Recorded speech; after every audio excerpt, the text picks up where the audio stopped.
Hi everyone, this is Key with keysblog.com, otherwise known as Lynn Thomas from Streamwood, Illinois. Hi Stephen Piercy. Aren't you a little embarrassed now when you put the picture of this woman up, claiming that it was me? Naughty boy. You're such a naughty boy.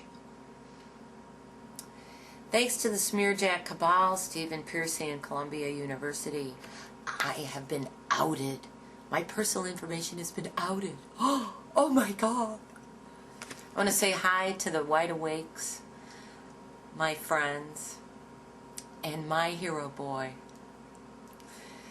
It was said over at Front Page Magazine, and actually I think it was said over at Discover the Networks, that although Columbia University is their school of journalism is a premier school of journalism in the United States, the premier. Its graduates populate America's established print and broadcast media and disseminate what has become the school's liberal values. Contrary to what that other blog has written, faculty includes Victor Navasky, publisher and editorial director of The Nation magazine, Todd Gitlin, former president of the New Left Students for Democratic Society, and Eric Alterman, columnist for The Nation and author of Who's Liberal Media. Other faculty members are equally on the political left. All my professors, this comes from a student, all my professors come from The Nation and the Village Voice. There's not a single identifiable conservative on the Columbia journalism faculty. Now that's coming from a student. Here are a few disturbing facts coming from Horowitz's great new book, The Professors, which I've been poring over. Here's a little bit on Professor Nicholas D. Genova, Columbia U, who's an assistant professor of anthropology at Columbia U. He briefly entered the spotlight at an anti-Iraq war teach-in when he called for 1 million Mogadishus, a reference to the 1993 military debacle in Somalia that took 18 American lives. Now listen to this. U.S. patriotism, he says, is inseparable from imperial warfare and white supremacy. Huh? U.S. flags, he says, are the emblem of the invading war machine in Iraq today. Okay? They are the emblem of the occupying power.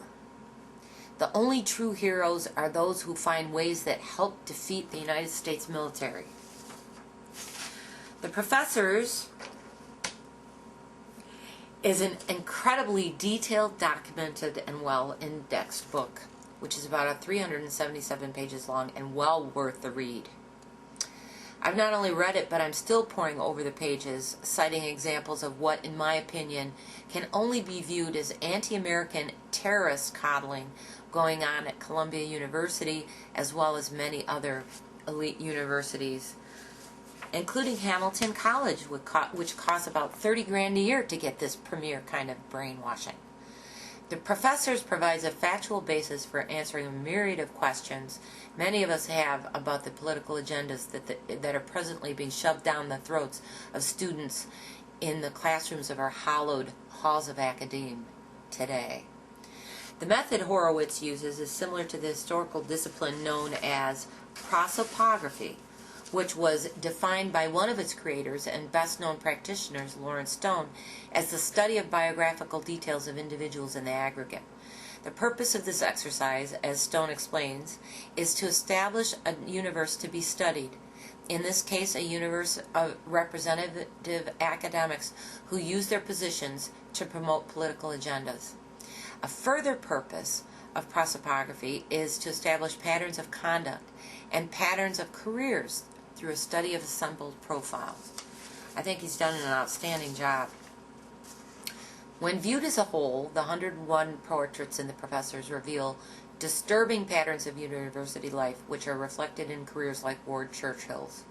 These include promotion far beyond academic achievements, teaching subjects outside of one's professional qualifications and expertise for the purpose of political propaganda, and making racist and ethnically disparaging remarks in public without eliciting reactions by university administrations, as long as those remarks are directed at unprotected groups like Armenians, whites, Christians, Jews, and the overt introduction of political agendas into the classroom and the abandonment of any pretense of academic discipline or scholarly inquiry. It's an excellent book with so much information and so many references excuse me, and documentation within its pages. I find it astounding. Not all the teachers depicted in the professors hold views as extreme as Ward Churchill's, but a disturbing number of them do. All of them appear to believe that an institution of higher learning is an extension of the political arena and that scholarly standards can be sacrificed for political ends. Others are frank apologists for terrorist agendas, and still others are classroom bigots. The dangers such individuals pose to the academic enterprise extend far beyond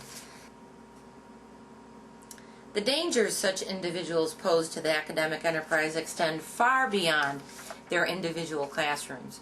The damage a faculty minority can inflict on an entire academic institution, even to the absence of a scandalous figure like Ward Churchill, is illustrated in the book when Horowitz talks about the incident at Harvard when President Lawrence Summers was censured, the first such censure in the history of the modern research university in America, because Summers had the temerity to suggest in a faculty setting an idea that was politically incorrect, that there might be a different availability of aptitude at the high end of scientific ability for men and women. Even though Summers' remarks reflected the conclusions of a large body of neuroscientific data and opinion, and even though his remarks were unavailable to the general public, protesters claimed that his view would injure the self-esteem of women at Harvard and cause them to feel unwelcome, and were thus a form of sexual harassment. Nancy Hopkins, a professor of biology at MIT, who was sitting just a few feet from Summers, closed her computer, got up, and walked out, and then contacted a Boston Globe reporter. 6 other participants in this synopsium said they were deeply offended by Summers' suggestion, and within days of the synopsium, a group of faculty feminists called on Summers to resign. These antagonists weren't really interested in the intellectual issues involved, let alone fairness to Summers. What they were interested in was silencing one side of the scientific debate. No discussion of these matters is tolerable, no matter what the facts might be, and this is what we're facing today in so many of the issues across the board.